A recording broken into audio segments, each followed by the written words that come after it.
Halo teman-teman semua, selamat malam. Semoga kita dalam keadaan sehat walafiat ya. Baik teman-teman, perkenalkan, nama saya Muhammad Troyan Hirisjadi dengan NIM E1C 022082 dari Universitas Mataram. Halo teman-teman Unram. Kali ini ya teman-teman, di malam hari ini saya akan memaparkan beberapa sebuah pengetahuan atau ilmu yang berfokus kepada bahasa dan sastra. Jadi pada malam ini saya akan membahas sebuah ilmu yang tergolong dalam linguistik. Nah, apa itu? Ada yang pernah dengar kata pragmatik atau deksis atau persona?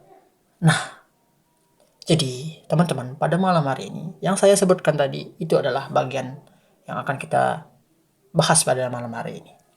Jadi kita akan membahas tentang pragmatik. Yang bagian dari pragmatik itu adalah deksis. Nah, kita akan cenderung membahas tentang deksis teman-teman.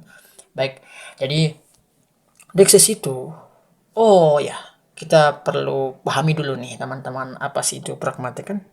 Belum tentu kita hanya bisa melihat dan membaca, tetapi belum tentu kita menyimak dengan sempurna. Jadi perlu saya sampaikan kembali bahwa pragmatik itu adalah ilmu atau cabang ilmu linguistik yang mempelajari tentang makna di dalam teks, ya, yang mempelajari makna di dalam teks. Oke, jadi makna itu yang ditemukan di dalam teks itu bisa berubah tergantung dari konteksnya. Nah, contoh halnya misalnya nih, bisa tolong tutup pintu itu. Nah, sering kita menganggap bahwasanya atau mau menafsirkan di dalam kepala kita, di mana kita atau siapa saja, kata dari bisa tolong tutup pintu itu, nah itu merupakan kata tanya yang kita pelajari, yang kita tangkap secara langsung. Tetapi di dalam pragmatik ini bahwasanya ada nilai atau makna tersirat di dalamnya. Nah, jadi kata yang tadi itu, tolong tutup pintu itu atau bisa tolong tutup pintu itu, merupakan kata perintah, bukan tanda tanya ya. Seperti itu. Selanjutnya, kita akan spesifik membahas tentang diaksis teman-teman. Jadi, diaksis itu bisa diartikan atau kata kuncinya itu sebagai penunjuk. Nah, diaksis itu artinya penunjuk. Nah, sedangkan di dalam bahasa Yunani bahwasanya diaksis itu artinya diartikan sebagai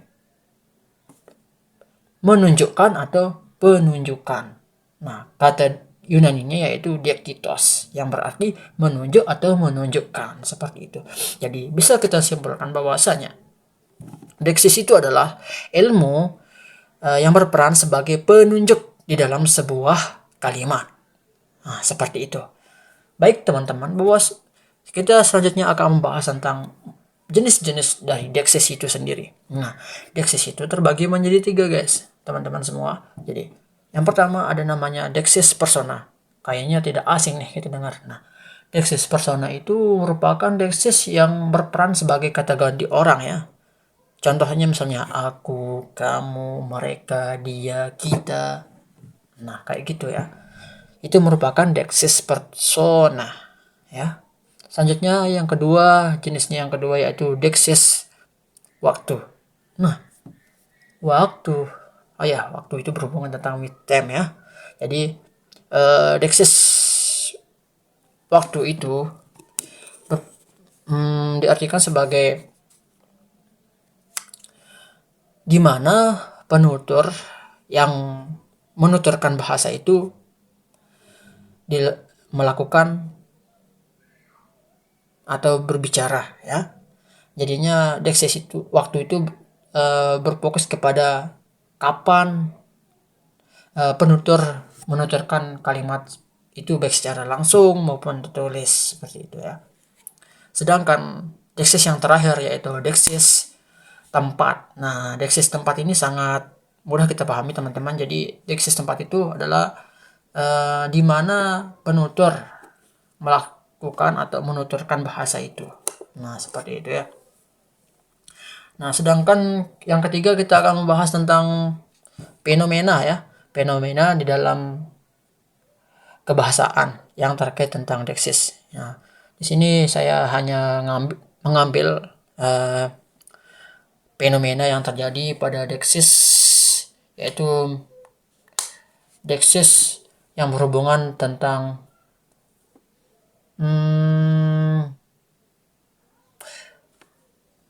kata ganti.